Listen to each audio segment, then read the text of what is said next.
In all the years of live-action superhero movies, we have been blessed with some of the most iconic portrayals of characters, scenes, storylines, what have you, but we've also been cursed with some of the most noteworthy, terrible CGI scenes of all time. Some scenes where you just kind of wish they were completely erased from the movie. Some terrible CGI scenes appear in an otherwise very good superhero movie. Yeah, a lot of other ones appear in a really bad superhero movie. Absolutely, and today we are looking at the worst of the worst. What are the top 5 worst superhero CGI scenes of all time? Ladies and gentlemen, I'm Thomas. I'm Merlin. Together we're the Comic Lads, and let's look at some horrible CGI. Guys, before we get into it, question of the week. Let us know down below what you think is the most notoriously terrible superhero CGI scene of all time. If this video does well, I'd love to do a part 2. We could do a part freaking 10, dude. And before we get into it, make sure to drop a like on the video. It really helps us out. Subscribe if you haven't already. Become one with the Comic Lads. Starting off, we have an honorable mention. This is one that, honestly, the movie itself is pretty good. Yeah. We are talking about the Black Panther final fight scene. Wakanda forever. There's no hard R in Wakanda, you fucking racist. I don't know whose idea it was to have their final fight be not just in 2 completely CG nanotech suits, but also in a fully CG, like, Wakandan vibranium mine environment. Yeah, you're in Wakanda. I mean, you got so much natural environment potential to shoot there. You got, like, so many beautiful jungle scapes throughout Africa. Yeah. Like, there is not 1 ounce of practicality in this scene. And there's no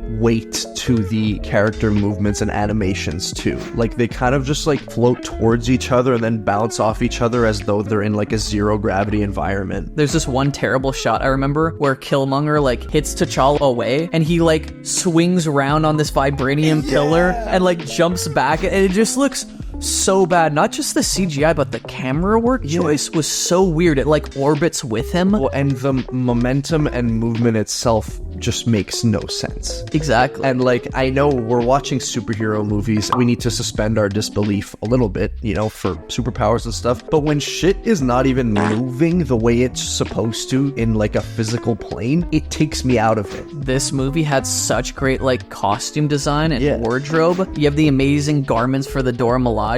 You have Black Panther in his suit throughout different practical scenes. You have Killmonger's design where he has like the self-implemented scars on his body for every kill. It looks so sick. I know. And they cover it up with these freaking nanotech suits. How did we go from T'Challa's Civil War suit to this fucking purple neon suit? I'll never understand it. And I'll never understand people that say this purple one is better. You're Matt Murdock.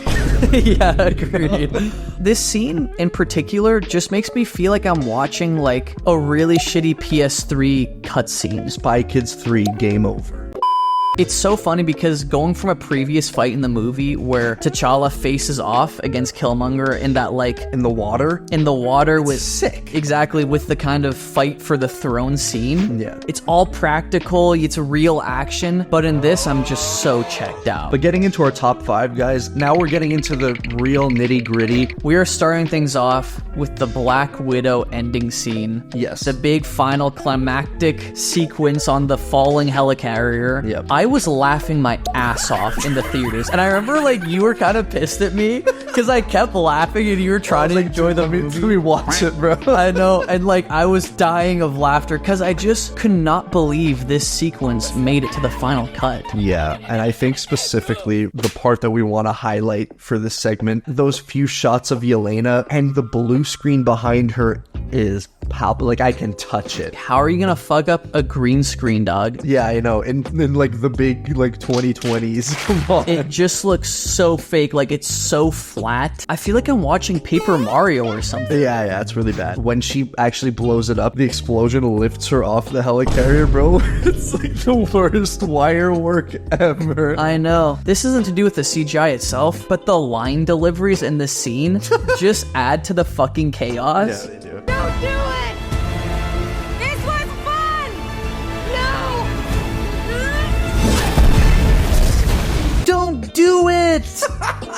then Yelena just fucking like flies off. It's so bad. It's just, yeah. I'm just glad that Florence Pugh's Yelena Belova has gotten some excellent projects post Black Widow in the MCU, because the shit did her dirty, bro. And we're sticking with the MCU for our next one, and we're moving to Doctor Strange and the Multiverse of Madness. Can I just say, I'm actually very surprised by the amount of people that really like this movie. I don't understand it. All respect to you if that's how you feel, but I remember seeing this in theaters. There's lots of bad CGI in this movie, I'm gonna say. Yeah. But especially the last scene, which is what we're gonna be focusing on. Yeah, we're talking about Strange's third eye that manifests from his dealing with the Darkhold earlier in the movie. It's horrific. It is so fucking goofy. Yeah, I know. I feel like I'm watching like a Nickelodeon's TV movie. It's not even accurate to how a normal eye looks. Well, what's crazy to me is that it's not like it's a big CGI monster where it's very clear, you know, it's computer generated. Yeah. This is just adding an eye to his forehead. Yeah. You guys are gonna fuck this up? Without even trying, bro. And there's no shading, there's no like sunken in part, like as if it would be like in an eye hole, you know? There's no brow ridge, there's no anything that makes it look remotely plausible. It's literally just like an eye, and that's it. You know, some people might say like, how are you including this? It's only like a 0.5 second sequence. Because it was the cherry on top of like one of the wackest movie-going experiences we've ever had, personally. You couldn't have pushed back the movie's release date by a week and just like fixed up this last shot. Well, and it's not even like, bro, we get the second post-cred, he meets Clea, and then the eye opens again, and I'm like, you're showing me this shit 2 scenes in a row? No, like, please get me the fuck out of this theater. We are now moving to a movie that, for me, is still the worst movie-going experience of my entire life. And it is the Superman mustache, or lack thereof, from the Justice League. This is such an uncanny valley experience. Yeah, it's awful to witness. This is one of the very few examples in our list where we can't really just give it to one specific sequence, because it appears multiple times throughout the movie. So egregious that it's like the opening shot of the movie as well, with like the person filming Superman on their iPhone. I remember like being excited to see this movie and going into it, and that being the first sequence that you see, it's just like such a nut punch. Yeah, it's like, oh, this is gonna be the worst movie I've ever seen. Okay, yeah. Why put that in there? Like, you couldn't just wait till he's done Mission Impossible to fucking get rid of the stash? Unbelievable. All right, number 2. This scene. This is fitting that it's on number 2, because it's shit. This scene, I was dying of laughter in theaters. Yeah, it's fucking bad. I could not believe my eyes. It was one of the worst. It might be honestly the worst example of CGI for like a scene that should be really easy. Yeah, no, it was like Disney Channel CG. Exactly. We are talking about the Axel scene in Thor Love and Thunder. No, God! This scene just has Watiti written all over it. This movie just smurfed me, bro. Like, it whipped its thing out and put it on my forehead. Yeah, and let it lay there for 2.5 hours.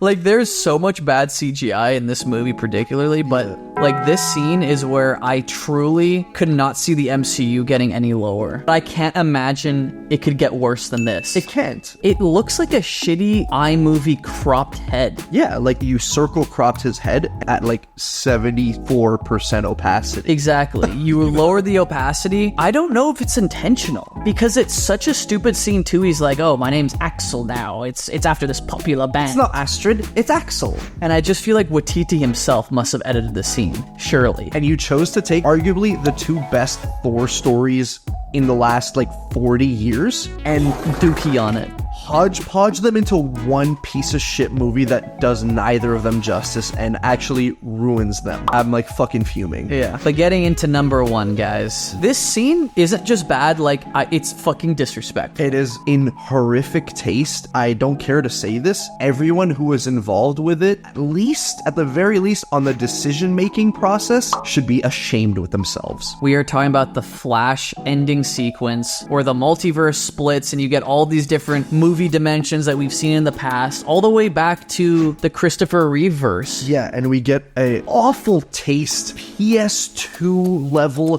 CG shitty recreation of the late great Christopher Reeve as Superman. It's crazy too that they chose to CGI Christopher Reeve, because there's gotta be probably hundreds of hours worth of archived footage. Could have been a very tasteful, respectful tribute to him. Yeah. But instead we get this awful uncanny valley recreation where him and Supergirl are looking at the portal open up, and it just feels wrong. Yeah. It doesn't just feel ugly and distasteful, it just feels wrong. And if I was Christopher Reeve's family, Yeah, I would be in court with them forever. because this is not how I want to remember Christopher Reeve. No. Not just that though, there are some other hilariously goofy parts of this sequence, like seeing Cage's Superman. Nick Cage Superman with his awful long hair, fighting the concept art spider from his potential solo film many years ago. I believe this was the last movie before the reboot into the DCU, and it just feels like the biggest fucking wet fart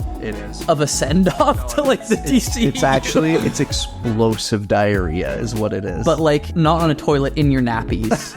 This scene isn't even you making to the toilet and doing explosive diarrhea. It's you doing explosive diarrhea in like on the bus. Exactly. In like the most public packed bus of all time. Yeah. It just reaffirmed the fact that we need fresh ideas. We need artists who can work with like a feasible budget.